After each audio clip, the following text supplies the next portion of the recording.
మీకు ఓపీ నుంచి ఏమైనా వస్తారా?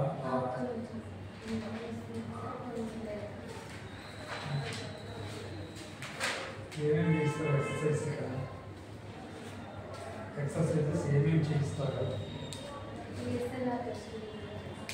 సరే మీరు చూసుకుని ఏ స్నేక్ బైట్ అనేది కన్ఫర్మ్ అయితే కనుక అబ్జర్వేషన్ ఇంపార్టెంట్. ఒక టెస్ట్ డోస్ ఇచ్చి ఒక డోస్ ఇచ్చేయండి. అర్థమవుతుందా? డోస్ ఇవ్వకుండా కూర్చుంటే రేపు ప్రాణం పోయిందనుకో మీరే రెస్పాన్సిబుల్. ఆల్రెడీ కొంతమంది డాక్టర్లు సఫర్ అవుతున్నారు. ఏఎస్కి డోసులు ఉండి వేయకుండా పేషెంట్ చచ్చిపోతే చివరికి డాక్టర్ రెస్పాన్సిబుల్. చేతిలో డ్రగ్ ఉండి చేయడానికి. నాలుగు చూపించు. ఏం తిన్నావు ఉదయము? బాగానే ఉందా? నీకేమి అమ్మా?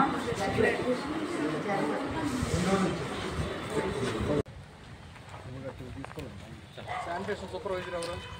నువ్వు పని చేయవా? సూపర్వైజర్ అంటే కొమ్ములే ఉండవు. One of the worker. అర్థమవుతుందా? మీ వర్కర్స్ అందరినీ పెట్టుకుని ఇక్కడ పని చేయించండి. ఎంత క్లియర్ చేయాలి. అది ఎంత గలీజ్గా ఉంటే ఏ రకంగా ఇక్కడ వర్క్ చేస్తారు చేసేవాళ్ళు? యూనిఫామ్ లేదా? ఏదన్నా ఇచ్చినా సరే ట్యాగ్ ఒకటి వేసుకోవాలి. మీరు శానిటేషన్ వర్కర్ అని తెలియాలి. పని చేయండి. మీరు పని చేయండి అంటే నాకు చెప్పండి. దీని అవసరం లాగకపోతే అర్థమైంది. శానిటేషన్ వర్కరు అంటే శానిటేషన్ సూపర్వైజర్ అంటే one of the worker, not. రేపు వచ్చి మొత్తం ఈ చెత్తలంతా క్లియర్ చేయించు. ఇది కూడా ఏంటంటే అన్నీ ఇక్కడ డప్పింగ్ యార్డ్ దాకా పెట్టుకున్నారు. ఎవరు ఏ రకంగా ఇక్కడ నిలబడతారు? నీకే కదా నష్టము. అదే దీనికి ఆల్టర్నేటివ్ అంతా అరేంజ్ చేయిస్తాము. ఇక్కడ ఈ ప్రాంతాన్ని శుభ్రంగా పెట్టండి, పద్ధతిగా పెట్టండి.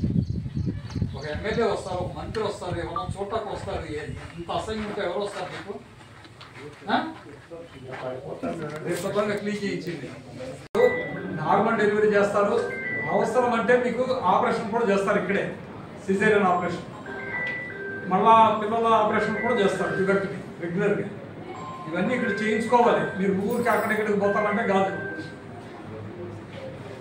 ఆశాస్ మీరు పట్టుకుని రండి. ఈ డిఎంఎన్హెచ్ఓ గారికి చెప్తాను, తీసుకురాకపోతే మీకు పనిష్మెంట్ వస్తుంది.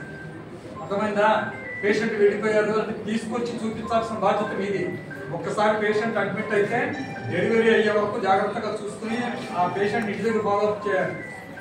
ఎక్కడన్నా మెటర్నల్ డెత్ కానీ పీడియాట్రిక్ డెత్ కానీ వస్తే మాత్రం దూరం అవుతుంది.